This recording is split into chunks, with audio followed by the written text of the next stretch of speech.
Everyone. So, if you've been, sorry, I have this little notification that's driving me crazy. So, if you've been checking up on my thoughts for the day, you know that I do these while my daughter's asleep and kind of at the end of the night. So, no hair, no makeup. So, I apologize in advance that you have to look at me this way. But today's thought for the day is community. So, this has been something that's been on my mind a lot, really, for the last year specifically. So we hear the word socialism thrown around a lot, and it has all of these ugly connotations for people. And for those of you who don't know, I'm a Bernie Sanders supporter. I'm an independent, and I kind of lean left more to like the Dem socialist agenda. So to me, socialism means community. It means that the people, the people that are in our community are part of our family, that we look at them like we look at them ourselves. So if you're a Christian, oh, if you're that is not a novel idea to you. If you're a Christian, you have spent your life living by the golden rule, doing unto others as you would have them do unto you, and also helping others. You know, Christ told you to love other people, and he showed you how to do that. He showed you how to take care of the poor, how to, nurse the sick back to health, how to forgive people. It just goes on and on. So ultimately, there's nothing in the Bible that would support you not taking care of other people. If you're Buddhist, it's the same way. It's whatever you put out there is kind of coming back, and you need to put out good things. So it kind of, I mean, I can relate it to every single religion if I wanted to sit here, but I think you kind of already know that.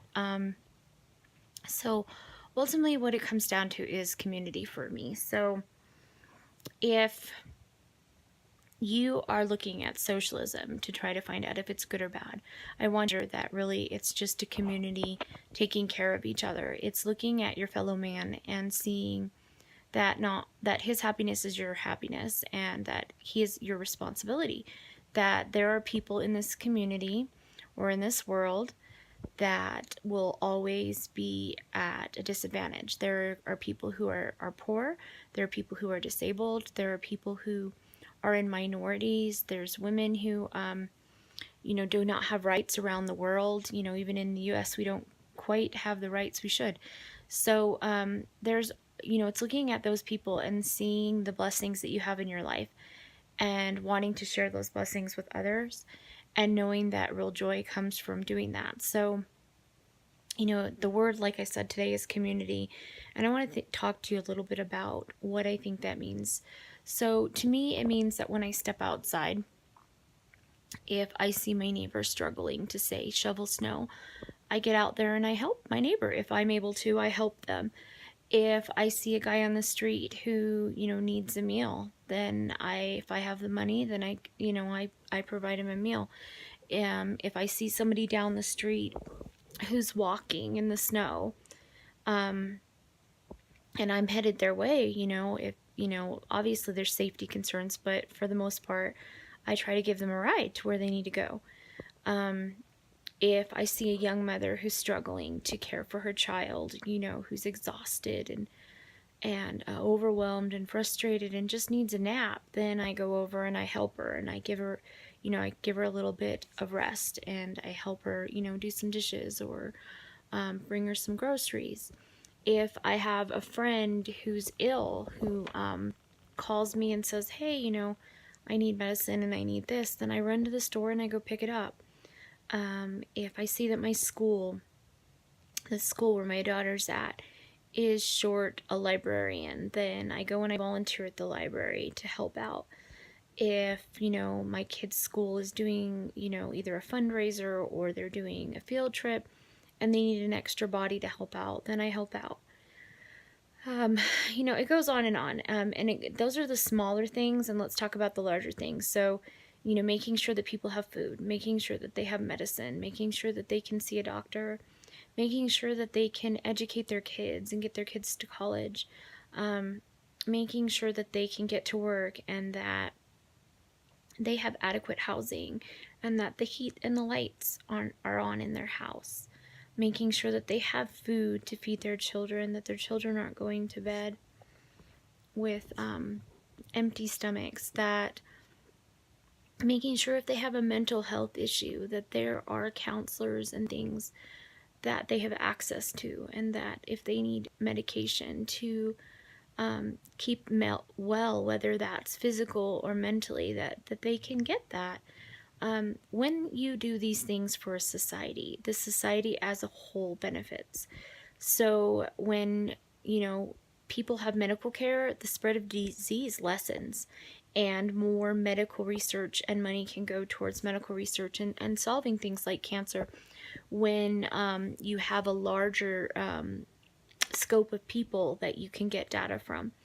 So that's just like one minor thing. When everybody's fed, when kids go to school and they can learn, they grow up to be good, healthy citizens that can, you know, do their part and work and take care of their families. When they have the basic dignity of being provided the food that they need, or say the school supplies they need, or you know, the clothes they need to get to school, backpacks, things like that. When they have the basic dignity and they look at themselves as someone's as valuable and as somebody is as worthwhile, somebody who is loved by their community, then they do those things to themselves. They love themselves, they value themselves, and they make better choices for themselves because they don't think that anything that happens to them is okay. So you have less, you know, problems, you know, teenage pregnancy, you have less problems with suicide and depression, you have less problems with drugs and entering into the criminal system as a youth when children are taken care of, and when their families can take care of them. So when they have adequate child care, they have adequate preschool programs. As a whole, the family benefits and then community benefits. So, sorry, I'm like slurring a little because I'm a little tired tonight, but you get the idea. So, when a mother and father can send their kid to school and they know that their child is safe and fed and has the school supplies they need, and that there's an after-school program if the parents have to work, then they are able to concentrate at work. They are able to get promotions. They are able to concentrate on their future and on their education and on their children's future and education. When they're worried, when they drop their child off, that the child doesn't have a lunch, that the child doesn't have a warm coat, that they don't have the school supplies, then the parent is thinking about that all day, and they're not thinking about their job, and they're not able to give the proper care and concern to their job. They lose, you know, employment for that. When they're worried that they may not get off work in time to pick up their child from school because there's no after-school program, then again it affects and all of these things. You know, you have to figure that when millions of people are and there are millions of people are affected by poverty, that includes, you know, hunger and homelessness and lack of medical care. Think about that as a whole. Think about all of these people and what that does when you have millions upon millions of people who are suffering, and they're going out into the world and they're bringing this attitude of depression and anxiety and hopelessness into the world. If for nothing else but for a selfish reason, if you look at what that does to the society and the place you live, and that it does affect you when you have millions of people around you who are having a hard time, it does affect you. You will see it, from the angry cashier to the guy who cuts you off at the corner, to the, you know, the teacher who yells at your kid because she's just at her last wit and she can't afford to pay her bills, but she's got to educate children.